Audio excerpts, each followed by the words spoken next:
Welcome back to the Train Hard and Recover Smart, the podcast that helps you optimize your health and fitness journey. I'm your host, Thomas Flanagan, and today we have an eye-opening episode in store. We'll dive into how the current state of the economy can hinder your health and fitness goals, the impact of government priorities, the affordability and accessibility of unhealthy versus healthy foods, and the disparities between countries in terms of food options.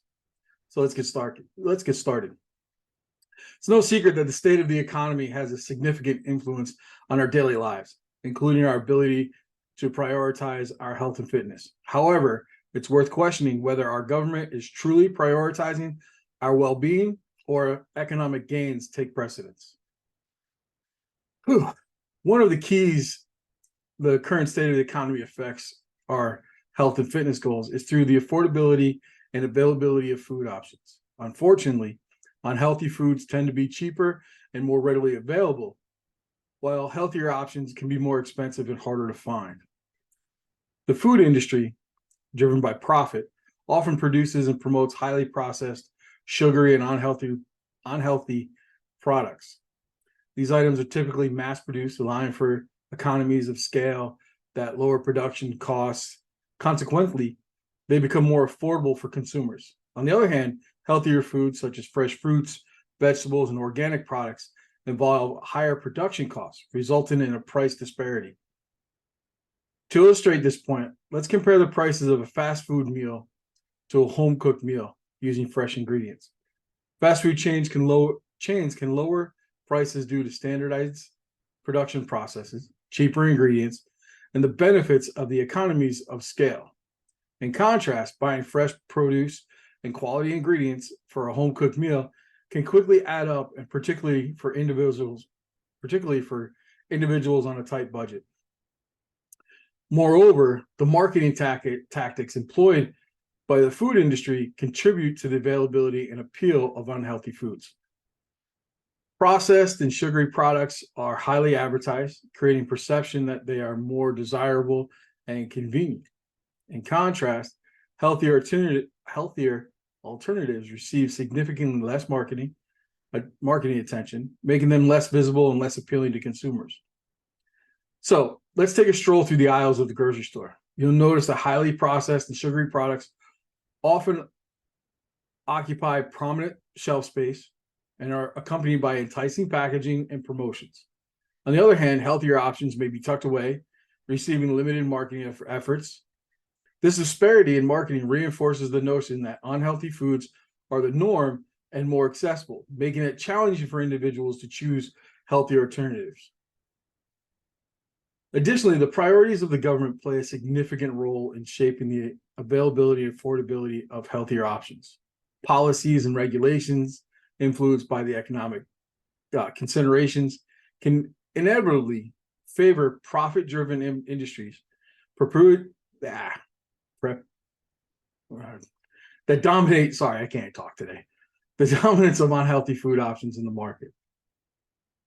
Unfortunately, the consequences of these policies and regulations extend beyond just food choices. They impact the overall landscape of public health, effectively affecting access to affordable healthcare, fitness facilities, and resources that promote well-being. When economic growth takes precedence over public health, individuals face significant obstacles in prioritizing their health and fitness goals. While the current state of the economy and the government priorities present challenges, it's important to recognize that there are variations between countries and the term of food options. In some countries, healthier foods may be more readily available and affordable compared to the United States. For instance, certain European countries prioritize organic farming and local produce, making fresh and healthier foods more accessible to general population. Additionally, some countries have implemented policies and regulations that incentivize the production and consumption of healthier options, resulting in a more favorable environment for individuals striving to reach their health and fitness goals. However, it's crucial to remember that even in countries where healthier foods are more available, economic disparities can still hinder access for certain individuals and communities. Socioeconomic factors play a significant role in determining an individual's ability to afford and access healthier options, regardless of the country's overall food landscape. Another factor that affects the cost of products is inflation. Inflation refers to the general increase in prices over time, eroding the purchasing power of our money. As inflation occurs, the cost of goods and services rise, including prices of food, gym memberships, fitness equipment, and healthcare services. Let's consider the impact of inflation on food prices. As production costs increase due to inflation, farmers and suppliers pass on these expenses to the consumer, resulting in higher prices for essential food items. This price hike can further discourage individuals from choosing healthier options, making it more challenging to maintain a balanced, nutritious diet. It's important to note that while inflation is one factor affecting product costs, other factors such as supply and demand dynamics, transportation costs, market competition, and the quality of ingredients or materials used also play a significant role. Understanding these factors allow us to navigate the economic landscape more effectively and make informed choices. Despite the obstacles posed by the current state of the economy and government priorities, we still have agency over health and fitness goals.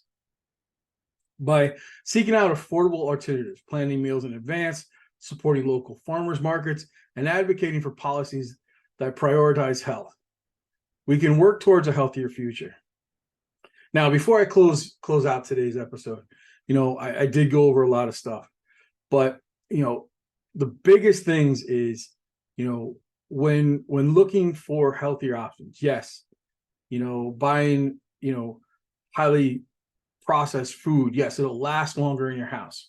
So you don't have to use it right away, where fruits and vegetables, you can only buy in smaller amounts, so they don't go bad, But if you buy larger amounts of vegetables and organic products and things like that, if you do your meal prep and you make your meals, that food can go a lot longer. Okay.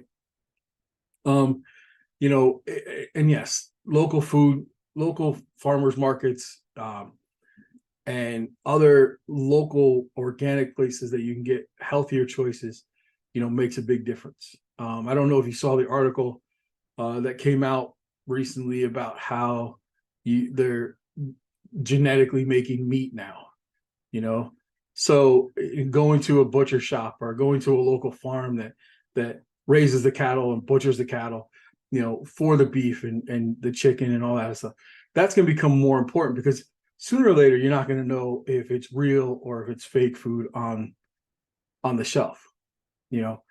I also talked about how different countries have different priorities.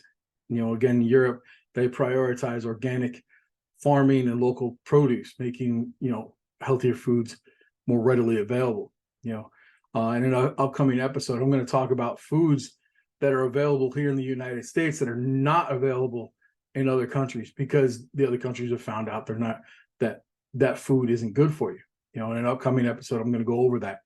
So, make sure you subscribe and follow, so you can learn about that. Another big thing, inflation. I talked about inflation. Inflation has really, really, made life very difficult for a lot of families these last 2.5, 3 years. The price of, just anything. I buy the same stuff every time I go to the grocery store, and it seems like every week I go in, it's $5, $10, $15 more. And again, I buy the same stuff. So now, instead of me going, now I shop around for different things, and I try to find, better products for a little cheaper, or maybe I don't buy as much because I need it to fit into my budget. Inflation is really, these last 2.5, 3 years, is really taking a real big pinch on our on our money. So, it makes us makes it harder for us to hit those health and fitness goals. Okay. So as I wrap up today's episode, I hope the information I gave you has shed some light on the complex relationship between the economy, government policies, or government priorities, and our health and fitness goals. Remember, you have the power to make choices that align with your well-being, even within a challenging economic environment. So thanks for listening to today's episode. If you found the episode insightful, please leave us a review, share it with your friends, subscribe. This will be on YouTube. We're on different audio platforms. Make sure you follow us. If there's a topic you want me to talk about, you can comment on the podcast. You can send me an email at tnrfitness@tnrfit.com. If you follow me on social media, just shoot me a message and give me a topic that you want me to talk about. And I'll go in and I'll do all the research and everything like that needed to give you as much information that I can to, keep you informed on, things like that. Okay. So again, stay tuned for, more discussions on how to optimize your health and fitness. Okay. We also ask you to support our channel. All the money raised through the supporting of our channel goes to a veteran organization to help veterans in need. So we really, really ask you to take care of that so we can take care of the men and the women that have served this country, and, for the ones that need help after getting out. Again, thanks for listening to today's episode. And I look forward to giving you guys some more information on the next one.